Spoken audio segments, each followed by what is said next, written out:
The snow fell thick across the gas station lot, coating the row of motorcycles in white. Inside the small convenience store, 4 men in leather jackets stood near the coffee machine. Their voices were low, their laughter quiet. Patches covered their backs. Beards covered their faces. They looked like men who had seen things most people only watched in movies. The door swung open. Cold air rushed through the store like a warning. Everyone turned. A little girl stood in the doorway. 7 years old, maybe 8. Her jacket was too thin for this weather. Her hands were bare and red from the cold. Snow clung to her dark hair, melting slowly down her forehead. Her lips had a faint blue tint. She was shaking, but not just from the temperature. Her eyes moved across the room, past the cashier, past the man frozen near the chip aisle, past the humming refrigerators and the stale smell of old coffee. Her gaze stopped on the bikers. She looked at the patches, the leather, the big men with beards and tattoos creeping up their necks. Any other child might have turned and run. This girl walked straight toward them. The store went silent. The cashier's hand hovered over the phone beneath the counter. The customer near the chips took a slow step backward, pretending to read a label. The girl stopped right in front of the tallest biker. His jacket said Ghost on one side. His eyes were gray like winter sky. A scar ran through his left eyebrow. She looked up at him. Her voice came out small but steady. My mama didn't come home last night. Nobody moved. The coffee machine gurgled. The fluorescent lights buzzed overhead. Ghost looked down at this tiny girl covered in snow. He saw the fear she was trying to hide behind her straight posture. He saw her hands trembling at her sides.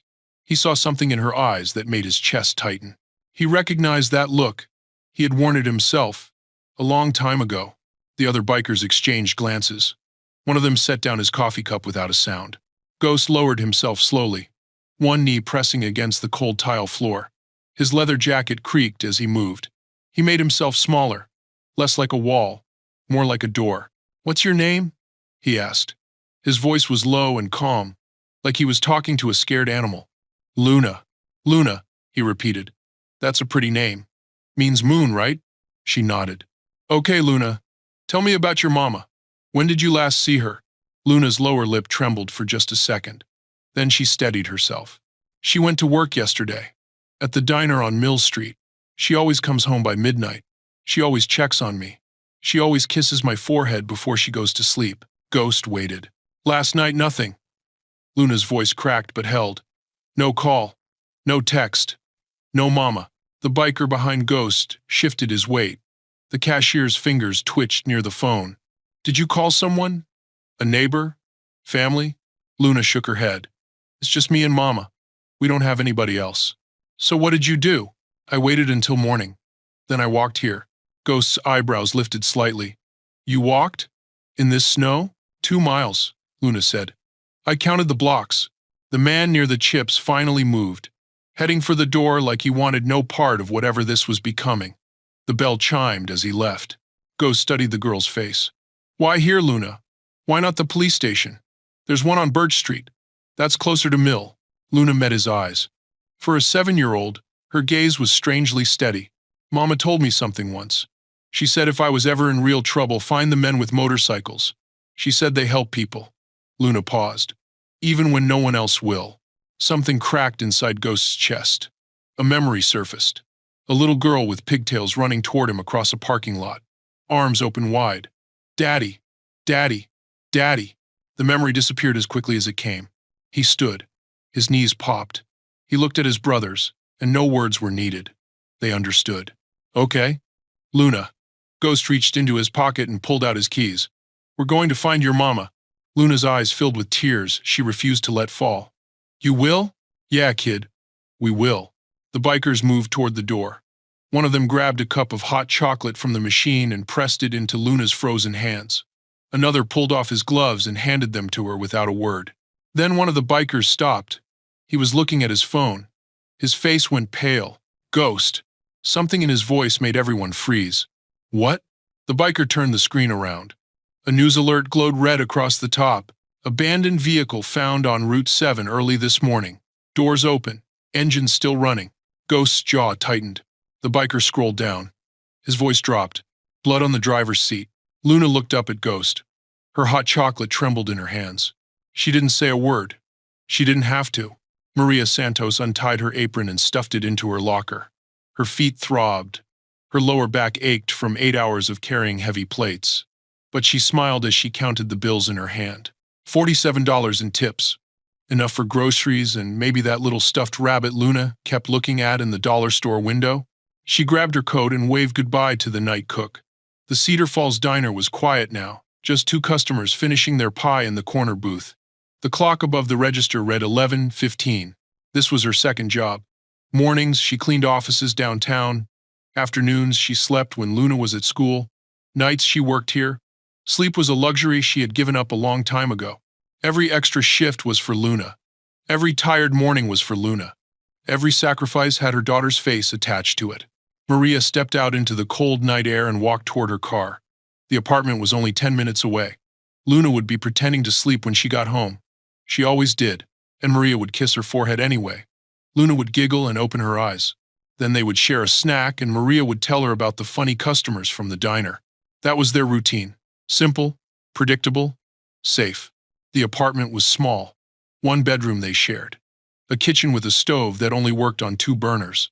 A bathroom with a leak under the sink Maria kept meaning to fix. But it was clean. It was theirs. Luna's drawings covered the refrigerator door. A house with a big yard. A dog they would never be able to afford. Maria, standing tall with a crown on her head because Luna said mamas were queens. In the corner of the living room stood a small Christmas tree, 3 feet tall. Maria had found it at a garage sale for $5. The ornaments were handmade. Paper stars painted gold. A tiny angel made from cotton balls and ribbon. Luna had helped with every single one. It was not much, but it was everything. Maria pulled into her parking spot and sat in the car for a moment. She let herself breathe. These quiet seconds between work and home were the only time she had to herself. She thought about the past 2 years, how far she had come, how hard she had fought to build this small, fragile life. Then she thought about Ray. Ray Dalton had seemed like an answer to prayer when they first met. He was charming. He opened doors. He remembered her coffee order. He bought Luna a teddy bear on their second date. But slowly, things changed. He started checking her phone. He wanted to know where she was every minute. He showed up at her job to watch her through the window. He told her which clothes made her look cheap. When Maria finally found the courage to leave, Ray did not let go. He called her 40 times a day. He parked outside her apartment. He sent messages that swung between love and rage in the same sentence. Maria filed a police report, but the officer just shrugged. No direct threats, no physical contact, nothing they could act on. Ray was careful. He always stayed just inside the line. For 6 months, things went quiet. Maria changed her number. She picked up extra shifts. She focused on Luna and let herself believe the nightmare was over. Then 2 days ago, Ray walked into the diner. He sat in her section, booth 4 by the window. He ordered black coffee and a slice of apple pie. He smiled at her like they were old friends catching up. Maria's hands shook as she poured his coffee. She did not speak to him beyond taking his order. When he left, she found a note folded under his cup. The note said he had been watching. He knew her schedule. He knew which school Luna attended. He knew Maria had no one to help her. The note ended with 4 words. We belong together, Maria. She did not tell anyone. She did not want to scare Luna. She thought maybe he just wanted to frighten her. She thought she could handle it alone. She was wrong. On the night she disappeared, Maria finished her shift at 11. She said goodbye to the cook. She pushed through the back door into the parking lot. The lot was empty. Her car sat alone in the far corner. The streetlight above her usual spot was dark. The bulb had burned out days ago and no one had fixed it. Maria walked quickly. Her keys were already in her hand. She pressed the unlock button and heard the familiar chirp. 10 more steps. 8. 5. A shadow moved in her peripheral vision. Maria started to turn. Her mouth opened to scream. A hand clamped over her face. An arm wrapped around her waist. She tried to fight. She kicked backward. Her keys fell to the pavement. A voice whispered in her ear. A voice she knew. I told you, Maria. We belong together. Then everything went dark. Ray Dalton stood at the window of his cabin and watched the snow fall. His breath fogged the glass. His fingers drummed against the wooden frame. Behind him, the wall told a story only he understood. Photographs covered every inch. Maria at the diner, pouring coffee with that tired smile. Maria walking Luna to school, holding her small hand at the crosswalk. Maria at the grocery store checking prices on canned soup. Maria asleep in her bed, captured through a gap in her curtains. 2 years of watching, 2 years of waiting, 2 years of planning for this moment. Ray did not see himself as a monster. Monsters were strangers in dark alleys. Monsters were men who hurt random women. He was different. Maria belonged to him. She had promised him forever. She had said those 3 words and meant them. Or at least she should have meant them. When she left, she took something from him. His pride, his future, his control over his own life. Everything that went wrong after that was her fault. He turned from the window and walked across the cabin. The floorboards creaked under his boots. A wood stove in the corner pushed weak heat into the room. The place had belonged to his grandfather, a hard man who taught Ray that some things in life you had to take. Ray had learned that lesson well. For 2 years, he studied Maria like a textbook. He memorized her schedule down to the minute. He knew which nights she worked late at the diner. He knew the back roads she took to save gas. He knew her old car had a heater that barely pushed warm air through the vents. He knew she was alone, completely alone. The night of her disappearance, everything fell into place. The snow started falling around 8, heavy and thick, perfect cover. The streetlight above her parking spot had been dark for 2 days. Ray had climbed the pole himself and smashed the bulb with a rock. The parking lot was empty because Ray had slashed tires on 3 cars that afternoon. The owners left early to deal with the damage. No witnesses, no interruptions. Every detail calculated, every obstacle removed. When Maria walked out of the diner at 11:15, Ray was waiting. He watched her from behind the dumpster. Her keys were already in her hand. She walked fast. She knew something was wrong. He could see it in her shoulders, tight and high. But knowing and acting were 2 different things. He moved quick. His hand covered her mouth before she could scream. His arm wrapped around her waist and lifted her off the ground. She kicked. She twisted. Her keys fell to the pavement with a small metal sound. The snow muffled everything. Ray dragged her to his truck parked behind the dumpster. No cameras back there. He had checked twice. He shoved her inside and zip-tied her wrists before she could fight back again. Maria's eyes burned with fury. She did not cry. She did not beg. She just stared at him with a look that made his skin crawl. "You did this to yourself," he told her as he started the engine. "You made me do this." She said nothing. Her silence was louder than any scream. The drive to the cabin took 40 minutes. The roads were getting bad. Snow piled on the windshield faster than the wipers could clear it. But Ray knew these roads. He had driven them 100 times in his head, preparing for this night. No one would follow. No one would look. By morning, the snow would bury all tracks. At the cabin, he pulled her from the truck and pushed her through the front door. He tied her to a wooden chair near the stove. The rope bit into her wrists. A bruise was forming on her cheek from the struggle. Ray crouched in front of her. His face was calm, almost gentle. "I don't want to hurt you, Maria. I never wanted that. I just need you to understand." Maria's voice came out hoarse. "Understand what?" "That we belong together. That leaving was a mistake. That you still love me."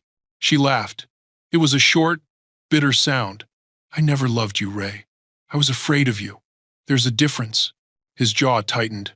This was not how it was supposed to go. She was supposed to cry. She was supposed to apologize. She was supposed to see that everything he did was because he loved her. Instead, she looked at him with something worse than hatred. Pity. Ray stood abruptly. His hands were shaking. He walked to the door and stepped outside into the cold. He needed air. He needed to think. He pulled a cigarette from his pocket and lit it with trembling fingers. The smoke mixed with his breath in the frozen air. The snow was falling heavier now, blanketing everything in white silence. He told himself he had time. No one was looking for her yet. No one knew where to look. He could wait. He could make her understand. Then he saw them, 2 miles down the mountain road. Headlights cut through the storm. Not cars. The lights were too close together, too low to the ground. Motorcycles. 3 of them. Moving slow but steady through the snow. Coming closer. Ray dropped his cigarette into the snow. His heart began to pound. No one should be on this road. Not in this weather. Not at this hour. He stepped back inside the cabin and locked the door. Ghost gripped the map so tight his knuckles turned white. The other bikers stood around him in the gas station parking lot, engines still ticking from the cold. Luna sat inside the store with the cashier, both hands wrapped around her hot chocolate, watching through the window. She had not taken her eyes off Ghost since he promised to find her mother. The news alert still glowed on Diesel's phone. Abandoned vehicle on Route 7. Doors open. Engine running. Blood on the driver's seat. Ghost stared at the map, but his mind was somewhere else. 10 years back. A different life. A different name. He was Marcus Riley then. Construction foreman. Husband. Father. His world fit inside a small house with yellow shutters and a swing set in the backyard. Sophie was 6 years old. She had his gray eyes and her mother's laugh. She collected ladybugs in mason jars and released them before dinner because she said bugs had families too. She called him Daddy Bear. Every night, she fell asleep listening to him read the same book about a rabbit who got lost and found his way home. He read that book 200 times. He would give anything to read it again. One winter night, Marcus worked late. A deadline. A client who would not stop calling. He told his wife he would meet them for dinner. She took Sophie to get hot chocolate at the cafe downtown. Sophie's favorite. Extra whipped cream. A candy cane to stir it with. A drunk driver ran the red light at 5th and Main. The impact was instant. Glass and metal and screaming brakes. His wife survived. 3 broken ribs, a fractured wrist, scars that faded over time. Sophie did not make it to the hospital. Ghost closed his eyes for a moment. The memory cut through him like it happened yesterday. The phone call. The drive to the hospital. The white sheet pulled back to show her face. Peaceful like she was sleeping. The grief nearly destroyed him. His marriage crumbled first. Not from anger. Not from blame. Just from the weight of looking at each other and seeing the empty space where Sophie should have been. They could not carry it together, so they fell apart. Marcus turned to alcohol. Then to silence. Then to the road. He sold the house. He quit his job. He bought a motorcycle from a guy who needed cash more than he needed wheels. The engine was loud enough to drown out the thoughts. The wind was cold enough to numb the pain. The miles stretched out like a promise that somewhere ahead, things might hurt less. They never did. But the riding helped anyway. He found the club by accident. Broke down on a highway in Nevada. Middle of nowhere. Sun beating down. No cell service. No water. A group of bikers pulled over. They did not ask questions. They did not offer empty words about time-healing wounds. They fixed his carburetor, shared their water, and invited him to ride with them to the next town. He never left. The brotherhood gave him something he thought was gone forever. Purpose, not happiness. He did not expect that anymore. But purpose was enough to keep breathing. He earned his patch after 2 years. He earned his nickname before that, Ghost, because he moved through rooms without sound. Because his eyes saw everything while revealing nothing. Because sometimes, when the brothers looked at him, they got the feeling that part of Marcus Riley had died in that car crash too. Maybe it had. But the part that survived found a reason to keep going. Every child they helped was Sophie. Every mother they protected was the wife he failed to comfort. Every rescue was a small piece of his soul returning from wherever it had gone that winter night. Now he stood in a frozen parking lot with a map in his hands and a 7-year-old watching him through the window. Luna looked nothing like Sophie. Different hair, different face, different voice, but the fear in her eyes was the same. That helpless, desperate fear of a child who needed an adult to make things right. Ghost would not fail this time. He spread the map across the seat of his motorcycle. The other bikers gathered close. Diesel, Roach, Tiny, brothers who had ridden through worse. Route 7, Ghost said, tracing the line with his finger. Car was found here, near mile marker 12. That's where the road splits. Splits to what? Diesel asked. Old mountain roads, logging trails, a few cabins up in the hills, most of them abandoned. Ghost tapped a spot on the map. 100 places to hide someone if you don't want them found. Cops will search, Roach said. Cops don't know these roads. Ghost looked up. His gray eyes were steady. We do. Tiny shifted his weight. You think she's still alive? Ghost did not answer right away. He looked through the window at Luna. She had not moved. Her hot chocolate sat untouched, growing cold. I know where I'd take someone, Ghost said quietly, if I wanted them never to be found. He folded the map and shoved it inside his jacket. Let's ride. Ghost pulled on his gloves and checked his phone one more time. The map was burned into his memory now. Route 7 to mile marker 12. Then the split. Left toward the old logging trails. Right toward the mountain cabins. Somewhere up there, a mother was waiting. Luna stood by the gas station door, wrapped in a blanket that swallowed her small frame. Maggie had an arm around her shoulders. Maggie was Diesel's wife. 30 years of marriage to a biker had taught her how to be steady when everything else was falling apart. She did not ask Luna questions. She did not try to fill the silence with empty comfort. She simply stayed close. Sometimes that was enough. Ghost walked toward his bike, but small footsteps followed him across the frozen lot. He turned. Luna had broken away from Maggie. The blanket dragged behind her through the snow. "Wait," she said. Her voice was barely louder than the wind. Ghost stopped. He crouched down so their eyes were level. "What is it?" Luna looked back at Maggie, then at the other bikers loading their saddlebags. Her fingers twisted the edge of her blanket. "I need to tell you something. Something I didn't say before."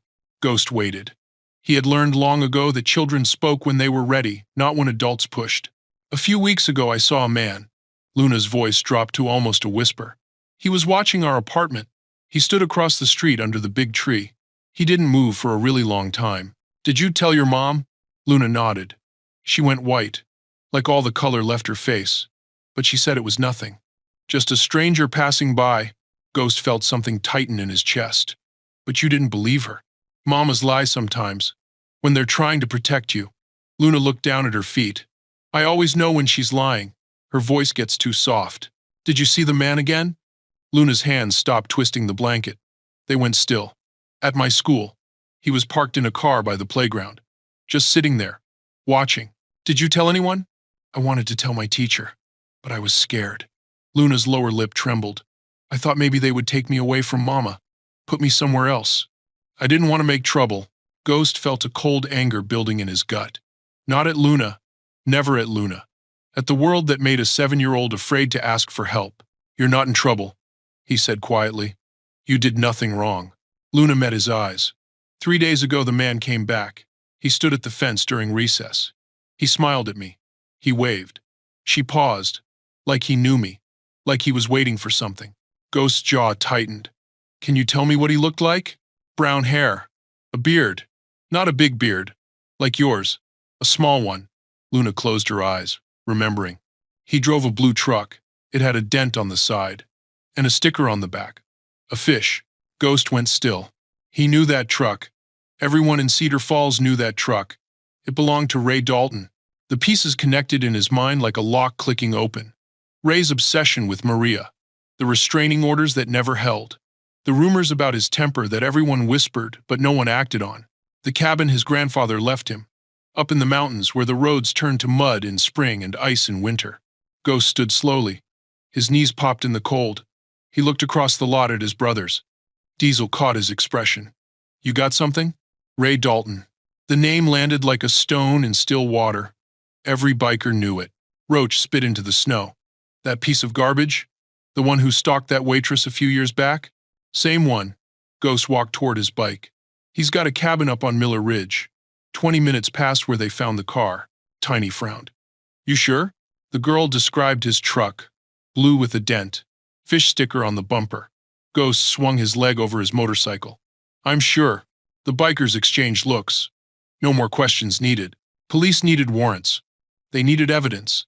They needed judges to sign papers and supervisors to approve overtime. The system moved slow. And sometimes slow meant too late. The bikers needed only 3 things. Motorcycles, a location, and a reason. They had all 3. Ghost was about to kick his engine to life when his phone buzzed in his pocket. He pulled it out. The screen showed a name he recognized. Danny Chen, a dispatcher at the Cedar Falls police station. A friend who sometimes shared information that never made official reports. Ghost answered. "Talk to me." Danny's voice was tight. The blood from the car came back. "It's her type. Maria Santos." Ghost closed his eyes. "How much blood?" "Enough to suggest injury." "Not enough to suggest." Danny paused. "She's alive, Ghost. Probably. But in this weather, without shelter, without medical attention." "How long?" 12 hours. Maybe less. The temperature's dropping tonight. Single digits by midnight." Ghost looked at the sky. Gray clouds pressed down on the mountains like a lid on a pot. 12 hours. Maybe less. "Thanks, Danny." He ended the call and looked at his brothers. Their engines were already rumbling. Exhaust rose white against the cold air. "She's alive," Ghost said. "For now. We've got 12 hours before the cold takes her." Nobody spoke. Nobody needed to. Ghost kicked his bike to life.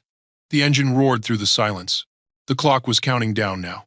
Ghost pushed his motorcycle through another wall of white.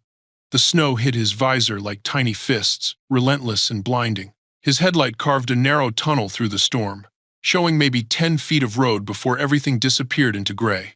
Behind him, 8 engines rumbled in formation. 8 brothers following him into the mountains on a night when any reasonable person would be home by a fire. They were not reasonable people. Not tonight. The temperature had dropped 15 degrees in the last hour. Ghost could feel it through his leather gloves, through his jacket, through every layer he wore. His fingers were going numb on the handlebars. His face burned where the wind found gaps in his gear. None of it mattered. Somewhere ahead, a woman was freezing. Somewhere behind, a little girl was waiting for her mother to come home. Ghost raised his left hand. The signal passed back through the line. Slow down.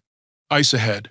The road curved sharply to the right, and he could see the pavement glistening where snow had melted and refrozen into a death trap. They took the curve at walking speed.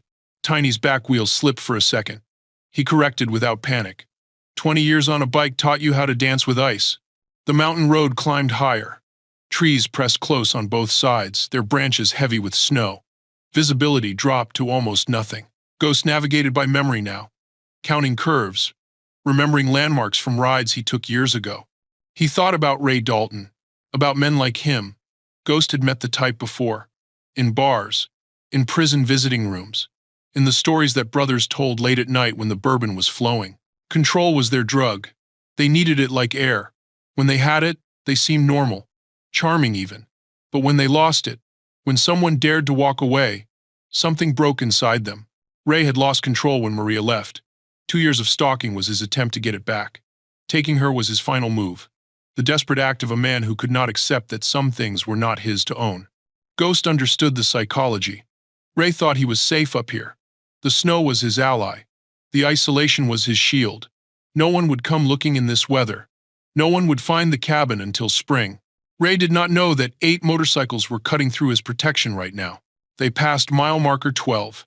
Police tape stretched between 2 trees, snapping in the wind. Maria's car had been towed, but Ghost could see the tracks in the snow where it had sat. The officers were gone, too cold, too dangerous. The search would resume in the morning when conditions improved. Morning might be too late. Ghost checked his phone. No signal this far up the mountain. They were on their own now. He raised his hand again. Full stop. The engines died one by one until the only sound was wind through the trees. We're a mile out, Ghost said. His voice was low, barely above a whisper. Sound carried strange in mountain air. From here, we walk. Nobody argued. Nobody asked questions.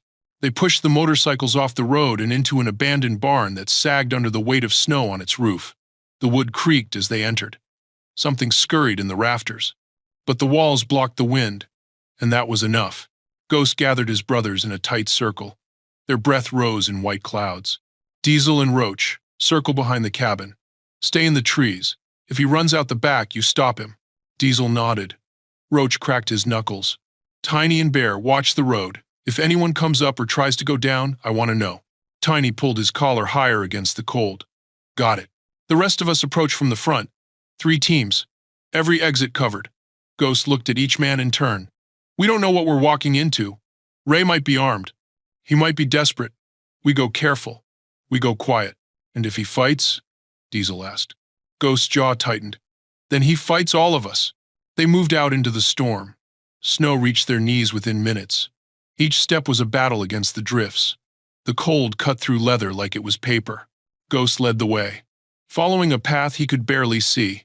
The trees provided some cover from the wind, but not much. His legs burned. His lungs ached, but he kept moving. 20 minutes later, he raised his fist. Everyone stopped. Through the trees, a shape emerged from the white. The cabin. Small.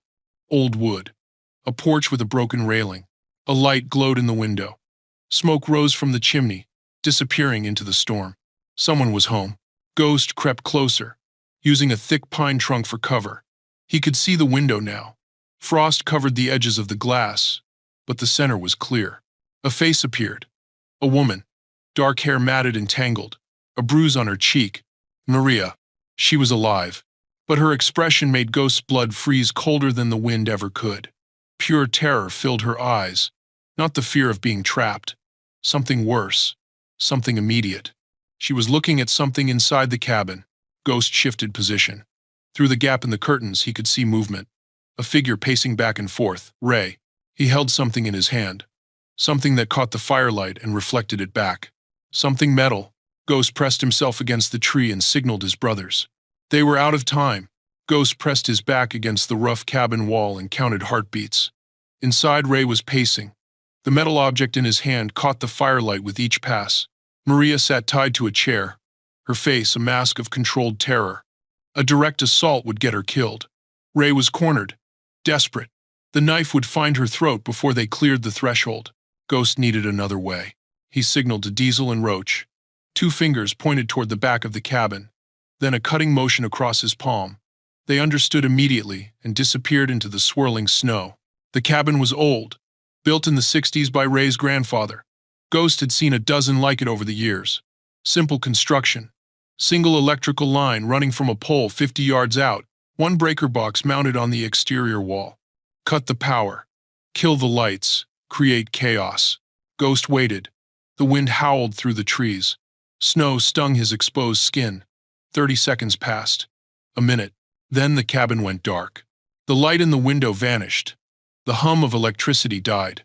Inside, Ray's voice rose in surprise. A curse. Then, footsteps moving fast toward the window. Ghost crept to the front door. The wood was warped from years of mountain weather. Gaps showed between the planks. He could hear Ray breathing hard on the other side. Ray. Ghost kept his voice calm, steady, like they were old friends catching up. Ray Dalton. The footsteps stopped. I know what you did. Ghost let the words hang in the cold air. I know Maria is in there. I know about the blood in her car. Silence. Then a rustling sound. Ray moving closer to the door. Who the hell are you? That doesn't matter. What matters is what happens next. Ghost placed his palm flat against the door. Police are on their way up the mountain. Another hour. Maybe less. This is your one chance to walk out peaceful. Ray laughed. The sound was brittle, high-pitched. The laugh of a man losing his grip on reality. You think I'm stupid? No one's coming up here in this storm. No one even knows this place exists. I found it. Others will too. Then you can watch what happens next. Ray's voice dropped to something cold. I have a knife. You come through that door, she bleeds. You understand me? She bleeds out on this floor before you take one step. Ghost expected this. The hostage threat. The illusion of control. Men like Ray always reached for it when they felt power slipping away. But Ghost knew something Ray did not. The cabin had 2 doors. While Ghost held Ray's attention at the front, 2 shadows moved through the snow behind the structure. Bare and tiny, 300 pounds each, silent as ghosts when they needed to be. Bear reached the back door first. He pressed his ear against the wood. Voices from the front.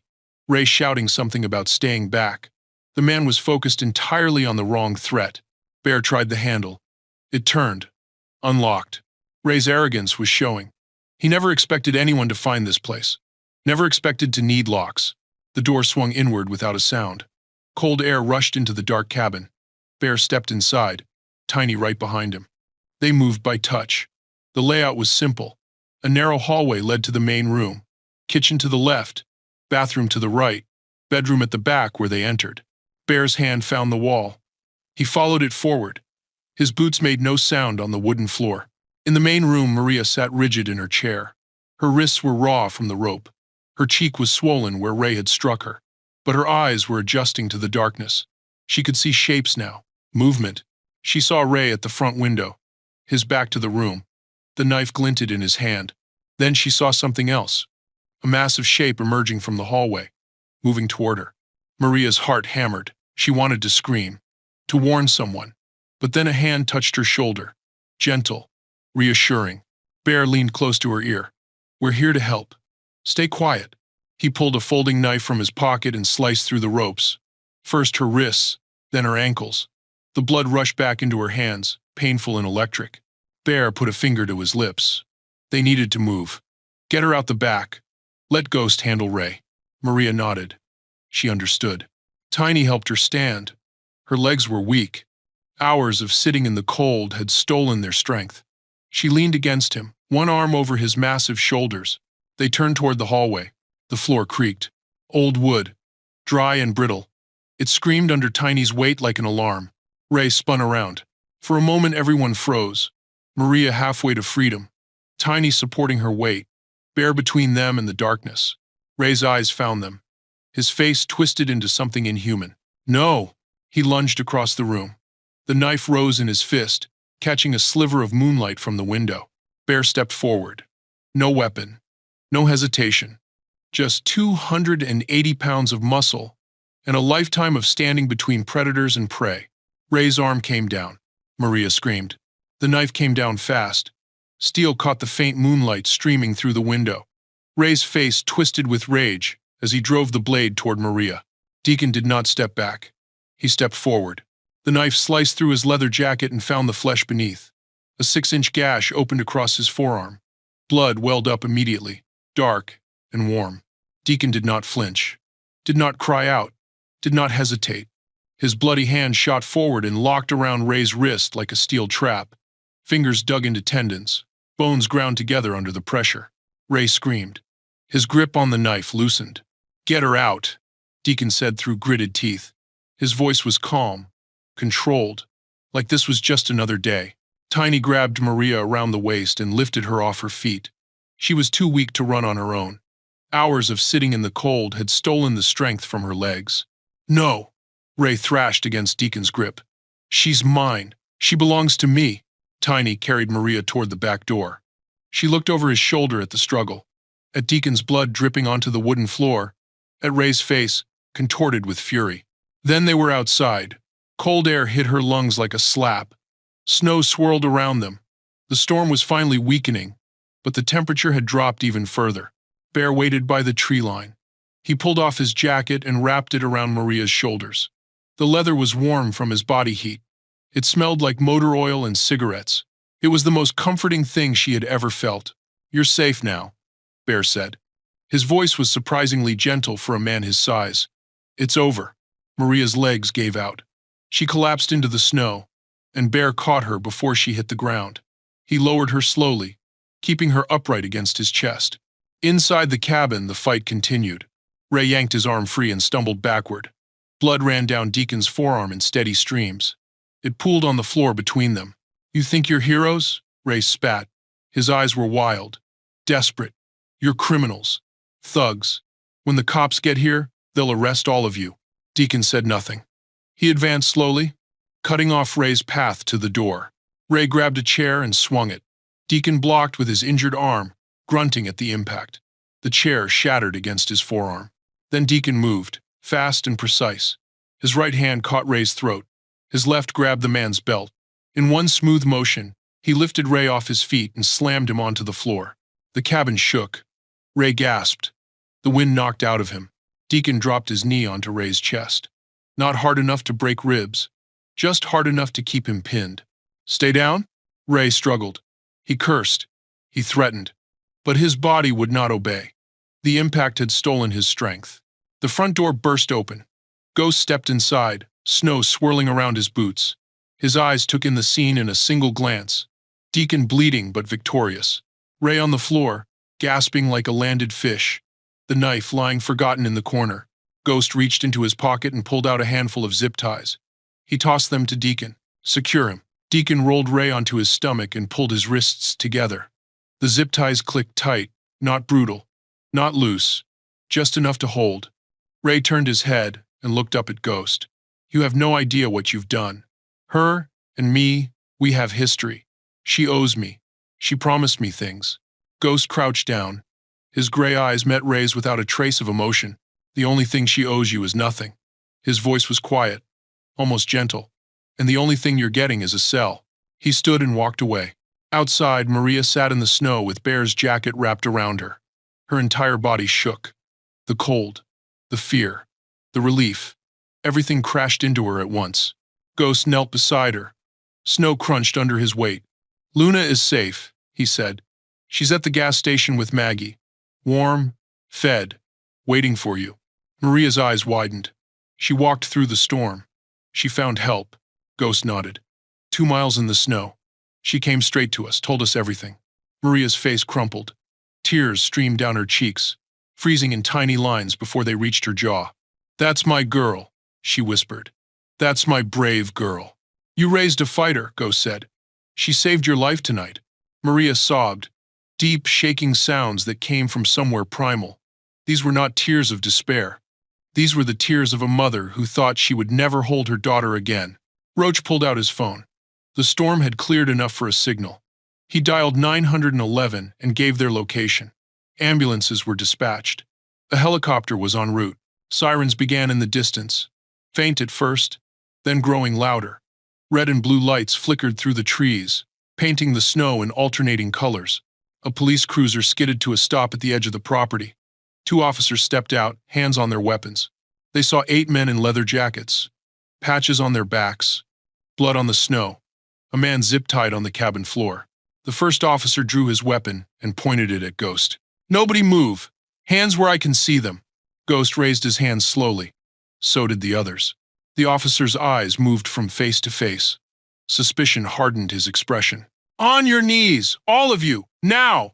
The rescuers looked at each other. For a tense moment, the men who had just saved Maria's life looked like they might spend the night in handcuffs. The officer's weapon stayed level with Ghost's chest. Red and blue lights strobed across the snow, turning the scene into a frozen nightmare of shadows and color. I said on your knees. Now. Ghost lowered himself slowly. His knees pressed into the cold ground. Behind him, his brothers did the same. 8 men in leather, kneeling in the snow like criminals. Maria tried to stand. No, wait. You don't understand. They saved me. Ma'am, stay where you are. The second officer moved toward her, hand outstretched. We'll sort this out. Ray's voice cut through the chaos. Officers, thank God you're here. These men broke into my cabin. They attacked me. I want them arrested. The first officer's eyes flickered toward the cabin, toward Ray, zip-tied on the floor, toward the blood on the snow. Everyone stay calm. We're going to figure out what happened here. Ghost kept his hands visible. His voice came out steady. The woman's name is Maria Santos. She was reported missing this morning. Her car was found on Route 7 with blood on the driver's seat. This man took her. The officer studied Ghost's face. Something shifted in his expression. Recognition. Marcus? Marcus Riley? Ghost met his eyes. It's been a long time. Danny. Officer Danny Chen lowered his weapon slightly. They had played football together at Cedar Falls High, 30 years ago. A lifetime. You know this guy? His partner asked. Yeah, I know him.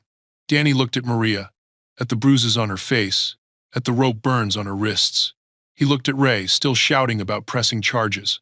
He looked at the cabin, with its broken door and dark windows. Danny holstered his weapon. Get statements from everyone, and get that piece of garbage into a cruiser. 2 more patrol cars arrived. Officers swarmed the scene. Ray was hauled to his feet and dragged toward a waiting vehicle. He screamed the entire way. This isn't over. I have rights. I'll sue every one of you.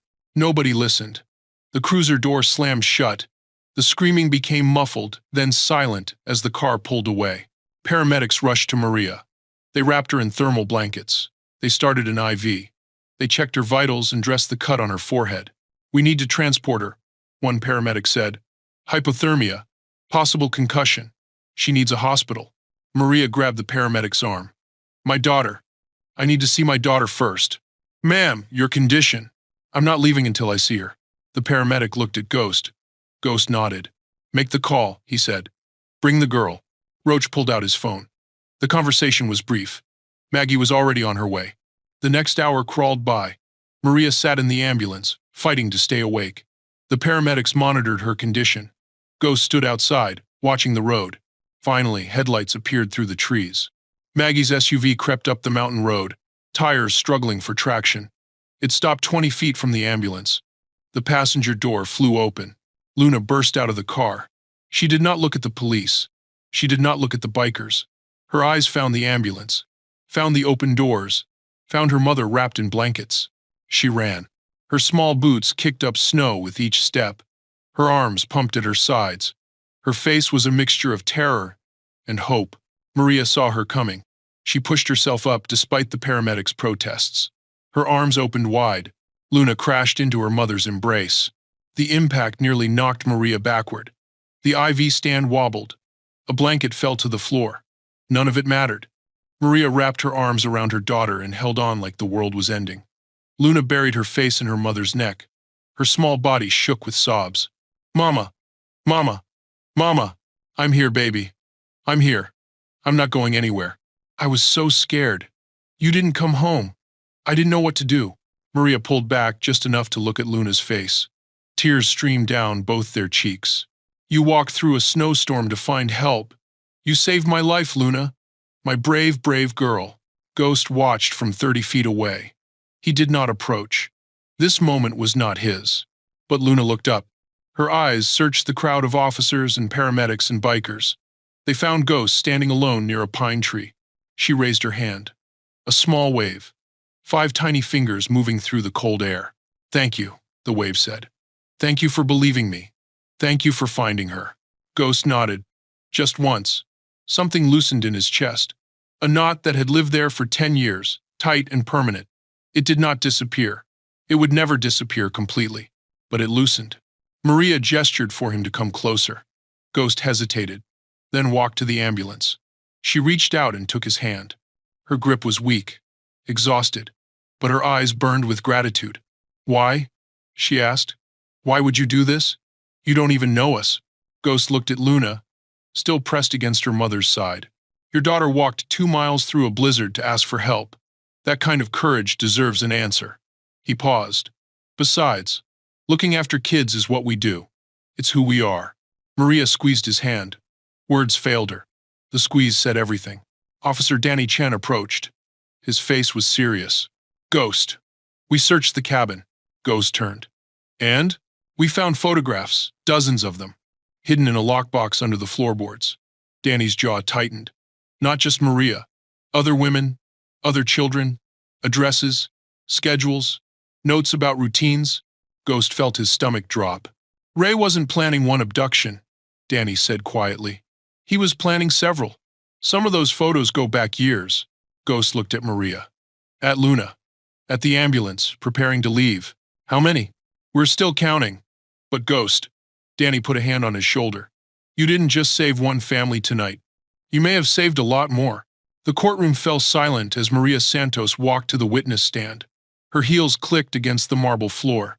Every seat in the gallery was full. Reporters lined the back wall. Cameras were not allowed, but sketch artists captured every moment. Maria raised her right hand and swore to tell the truth. Her voice did not waver. Ray Dalton sat at the defense table in an orange jumpsuit. His wrists were cuffed to a chain around his waist. His lawyer had tried to clean him up. Fresh shave, neat hair, but nothing could hide the emptiness in his eyes. The prosecutor approached the witness stand. Miss Santos, can you describe the night of December 14th? Maria took a breath. She looked at Ray across the courtroom. She did not flinch. I finished my shift at the diner around 11. I walked to my car in the parking lot. The streetlight was out. I remember thinking I should tell someone about that. What happened next? I heard footsteps behind me. Before I could turn around, someone grabbed me. A hand covered my mouth. An arm wrapped around my waist. Did you recognize your attacker? Maria nodded. It was Ray. I knew his voice. I knew his smell. He whispered in my ear that we belonged together. The prosecutor walked her through every detail. The drive to the cabin, the ropes, the cold, the threats. Maria answered each question with quiet dignity. When she described the moment Ray raised the knife, her voice finally cracked, but she kept going. The defense attorney tried a different approach during cross-examination. He suggested Ray was mentally ill. He painted pictures of a troubled childhood, an absent father, a mother who never showed affection. Isn't it possible, the attorney asked, that my client needs treatment rather than punishment? Maria's jaw tightened. Your client spent 2 years planning to take me. He broke the streetlight himself. He slashed tires so the parking lot would be empty. He kept photographs of other women and children. She leaned forward. That's not illness, that's patience. The courtroom stirred. The defense attorney had no follow-up questions. The prosecution's case took 3 days. Witnesses testified about Ray's history of stalking. Former girlfriends described similar patterns of control and obsession. Police experts detailed the contents of the lockbox found under the cabin floorboards. 47 photographs, 12 different women, 6 children. Notes about daily routines. Maps with addresses circled in red. Maria was not the first woman Ray had targeted. She was simply the first he had acted upon. The jury deliberated for 93 minutes. When they returned, the foreman stood with a piece of paper in his hands. The judge asked for the verdict on count 1. Kidnapping. Guilty. Count 2. Aggravated assault. Guilty. Count 3. Stalking. Guilty. Count 4. Attempted murder. Guilty. Maria closed her eyes. Beside her in the gallery, Luna squeezed her mother's hand. The little girl had insisted on being there. She needed to see it end. Ghost sat 3 rows back with Diesel and Roach. They wore clean shirts under their leather jackets. They did not cheer when the verdicts were read. They did not react at all. They were not there to celebrate. They were there to witness. The judge scheduled sentencing for the following month. But everyone in that courtroom knew the outcome. Life in prison. No possibility of parole. Ray Dalton would never touch another woman again. Outside the courthouse, reporters swarmed Maria. She held Luna close and answered their questions with grace. Yes, she was relieved. Yes, she was grateful to the men who saved her. No, she did not wish to comment on Ray's sentence. The story spread beyond Cedar Falls. Local news became regional news. Regional became national. A motorcycle club riding through a blizzard to save a stranger. Bikers holding a kidnapper until police arrived instead of delivering their own justice. The Cedar Falls Gazette ran a front-page feature the following Sunday. Angels in Leather. How a motorcycle club saved a mother and child. The article detailed the rescue. It quoted neighbors who had been helped by the club over the years. The comment section filled within hours. A woman whose flat tire was changed on a dark highway. A family who received Christmas presents when the father lost his job. A widow whose abusive ex-brother-in-law had threatened to disrupt her husband's funeral until 4 bikers showed up and stood guard. The patches scared people. The leather made them nervous. But the actions told a different story. Ghost read the article on his phone while sitting alone at the clubhouse bar. He did not smile. Praise made him uncomfortable. He had not saved Maria for recognition. His phone buzzed. Unknown number. He almost ignored it. Something made him answer. Is this Ghost? A woman's voice. Thin and frightened. Who's asking? My name is Rebecca. I live over in Millbrook. I saw you on the news. The story about the mother and her little girl. Ghost straightened on his bar stool. What can I do for you, Rebecca? A long pause. He could hear her breathing, trying to find courage. I have an ex-husband. He won't leave us alone. The police say there's nothing they can do until he actually hurts someone. Her voice broke. I have 2 kids. I'm scared for them. I don't know what else to do. Ghost pulled a pen from his pocket. He grabbed a napkin from the bar. What's your address, Rebecca? Luna sat at her desk in Mrs. Patterson's 3rd-grade classroom and stared at the worksheet in front of her. Math problems. Addition and subtraction. Simple stuff she used to finish in 5 minutes. Now, the numbers blurred together. Her pencil trembled in her hand. A locker slammed in the hallway. Luna flinched so hard her pencil flew across the desk and clattered to the floor. 3 months had passed since that night. The snow was gone. Spring sunlight streamed through the classroom windows. But Luna's body still remembered the cold, still remembered the fear. The counselor said it would take time. The counselor said healing was not a straight line. The counselor used a lot of words that Luna did not fully understand. What Luna understood was this. Some nights she still woke up screaming for her mama. Some days, she could not stop checking the windows. Some moments she forgot how to breathe. But other moments were different. A girl named Amelia sat down next to her at lunch one day. She had red hair and freckles and a laugh that sounded like bells. She did not ask Luna about the news stories. She did not treat her like something broken. She just shared her chips and talked about her cat named Pickles. Luna joined the art club because Amelia was in it. She discovered she liked drawing, not pretty things like flowers or sunsets. She liked drawing motorcycles, big ones, with chrome pipes and leather seats. She gave the drawings to Ghost whenever he visited. He came once a month, always on a Saturday. He brought groceries in saddlebags and fixed things around the apartment. The leaky faucet, the squeaky door, the window that would not lock properly. He never stayed too long. He seemed to understand that their new home needed to feel like theirs, not like it belonged to someone else. But his visits mattered. They reminded Luna that protectors existed in unexpected forms. Maria watched her daughter slowly reclaim pieces of her childhood. The nightmares came less often. The flinching happened less frequently.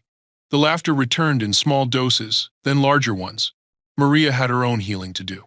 Every Thursday evening, she drove to the community center for a support group. 12 women sat in a circle of folding chairs.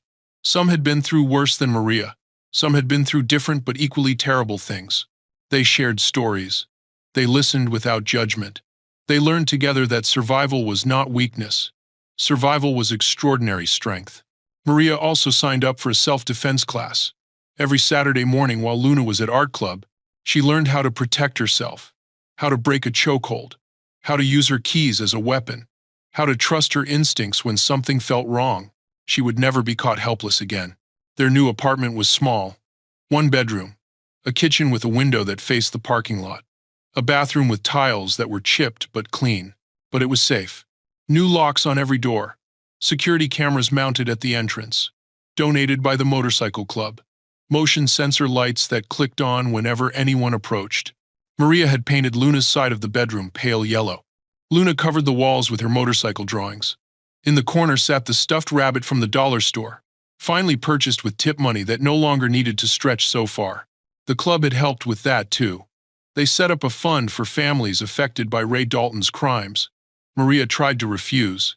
They did not listen. Ghost arrived on a Saturday in late April. Luna heard his motorcycle from inside the apartment and ran to the window. "Mr. Ghost is here." She met him at the door before he could knock. He carried 2 bags of groceries and a small wrapped package. "What's that?" Luna asked, pointing at the package. "Patience," Ghost said. His voice was gruff, but his eyes were soft. Maria took the groceries while Ghost fixed a cabinet hinge that had come loose. Luna sat on the counter and watched, asking questions about every tool. "What's that one do?" "Tightens screws." "What about that one?" "Measures things." "Can I try?" Ghost handed her the screwdriver. She tightened the next screw herself, tongue poking out in concentration. Maria watched from the doorway. Something warm spread through her chest. On Luna's 8th birthday, the club threw her a party at the clubhouse. Streamers hung from the ceiling. A cake shaped like a motorcycle sat on the main table. 12 bikers in leather stood around singing happy birthday in voices that were enthusiastic but deeply off-key. Luna laughed so hard she nearly fell off her chair. She opened presents. Art supplies from Maggie. A helmet her size from Diesel. A leather jacket with her name stitched on the back from the whole club. She put it on immediately and refused to take it off for the rest of the day. Maria watched her daughter spin in circles, showing off her jacket to anyone who would look. Tears pressed at the corners of her eyes. Good tears. The kind that came from gratitude so big it could not stay inside. She found Ghost standing alone near the back door, watching the party with an expression she could not quite read. Maria walked over and stood beside him. "Can we talk for a minute?" Ghost nodded. They stepped outside into the cool evening air. The sun was setting behind the trees, painting everything gold and orange. "I want to do something," Maria said. "I want to help other women, other children, the way you helped us." Ghost listened without interrupting. "I've been researching programs, shelters, support networks. There are so many people out there who need what we needed. Someone to show up, someone to care." Maria turned to face him. "I have ideas, but I need help. I need resources." She paused, her voice dropped. "Would the club support me in starting something new?" Maria stood at the podium in the Cedar Falls Elementary Gymnasium and looked out at 200 small faces. Teachers lined the walls. Parents filled the back rows. A banner hung above the stage with words painted in bright colors. Luna's light. 6 months of work had led to this moment. "My name is Maria Santos," she began. Her voice was steady now. Months of practice had burned away the trembling. "And I want to tell you about a very brave girl." Luna sat in the front row wearing her leather jacket with her name stitched on the back. She gave her mother a small nod. Permission to continue. Maria told the story in simple words. A mama who did not come home. A little girl who walked through the snow. Strangers who became heroes. She left out the darkest parts. These were children. They needed hope, not nightmares. Luna knew something was wrong, Maria said, and instead of staying quiet, she asked for help. That one choice saved my life. She paused. Let the words settle. Today we're going to teach you how to ask for help too. We're going to practice safe words. We're going to learn what trusted adults look like. We're going to talk about listening to the feeling in your stomach when something seems wrong. Luna stood and walked to the stage. She took the microphone from her mother. 200 children leaned forward in their seats. Being brave doesn't mean not being scared, Luna said. Her voice was small but clear. Being brave means being really scared and asking for help anyway. The gymnasium erupted in applause. Ghost watched from the doorway. He did not enter. Large men in leather jackets could still frighten small children. He understood that. But he wanted to see this moment, wanted to witness what had grown from one terrible night. Luna's light had visited 12 schools in 6 months. They trained teachers to recognize warning signs. They gave families safe words and secret signals. They taught children that their voices mattered, even when adults told them to be quiet. The motorcycle club funded everything. They partnered with local police. They attended community events, not as intimidating figures, but as guardians. Parents who once crossed the street to avoid them now shook their hands and said thank you.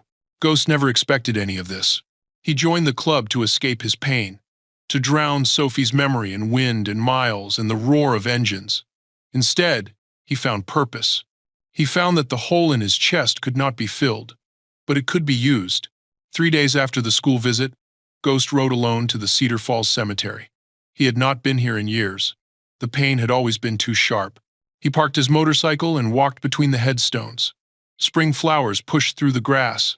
Birds sang in the oak trees. The world felt impossibly alive for a place built on loss. Sophie's grave was small, a pink marble stone with a teddy bear etched into the surface. The dates carved below proved how short her time had been. Ghost knelt in the damp grass. He did not pray. He had lost that ability long ago. But he talked. "Hey, baby girl, it's Daddy." The wind rustled through the trees. "I met a little girl this winter. Her name is Luna. She's brave like you were. She walked through a snowstorm to save her mama." Ghost's throat tightened. He pushed through. "I couldn't save you, Sophie. I've carried that every day for 10 years. But maybe I can save others. Maybe every kid we help is a little piece of you coming back into the world." He placed his hand on the cold marble. "I hope you're proud of me. I hope wherever you are, you know that Daddy never stopped loving you." He stayed until the sun began to set. Then he stood, wiped his eyes, and walked back to his motorcycle. 2 weeks later, Ghost knocked on Maria's apartment door. He carried a pot in his hands. She had lent it to him for a club cookout, and he was returning it clean. Luna's face appeared in the peephole. The door flew open. "Mr. Ghost." She grabbed his free hand and pulled him inside. The apartment smelled like garlic and tomatoes. Maria stood at the stove, stirring something that bubbled and steamed. "You're staying for dinner," Luna announced. It was not a question. Ghost looked at Maria. She smiled and nodded toward the table. "You heard her. Sit down." They ate spaghetti and garlic bread. Luna talked about school, about Amelia, about the new drawing she was working on for the clubhouse wall. Maria talked about expansion plans for Luna's light. 3 more towns wanted to start chapters. When the plates were empty, Luna looked at Ghost with serious eyes. "Will you say grace? Mama says we should be thankful." Ghost hesitated. He had not spoken to God in a decade, but Luna was waiting, and denying her felt impossible. He bowed his head. Maria and Luna did the same. "Thank you," Ghost said quietly, "for second chances, for brave little girls, for families that find each other in unexpected ways. Amen." "Amen," Luna echoed. Outside the window, snow began to fall. Soft flakes drifted past the glass and settled on the parking lot below. But this snow did not feel cold. It felt like a promise, like peace, finally arriving after a long and brutal winter. Maria cleared the dishes. Luna ran to the refrigerator and pointed at a new drawing taped to the door. "Look, Mr. Ghost, I made this for you." The drawing showed a little girl in a yellow jacket holding hands with a tall man in black leather. Above their heads, in careful crayon letters, Luna had written 7 words. "My friend Ghost. He finds lost people." Ghost stared at the drawing. Something cracked open in his chest. Not pain this time. Something warmer. "Can I keep it?" Luna beamed. "I made it for you." He carefully removed the drawing from the refrigerator and held it like it was made of glass. Maria watched from the kitchen doorway. Her eyes glistened. "Thank you," Ghost said.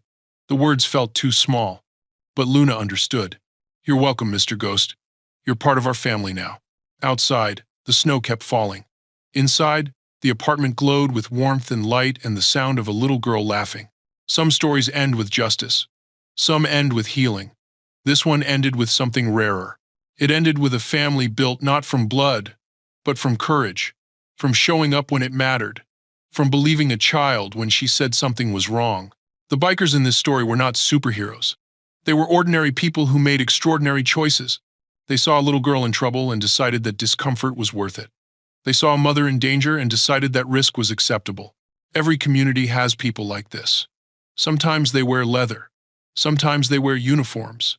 Sometimes they wear nothing remarkable at all. The question is not whether heroes exist. The question is whether we are willing to become one when the moment demands it.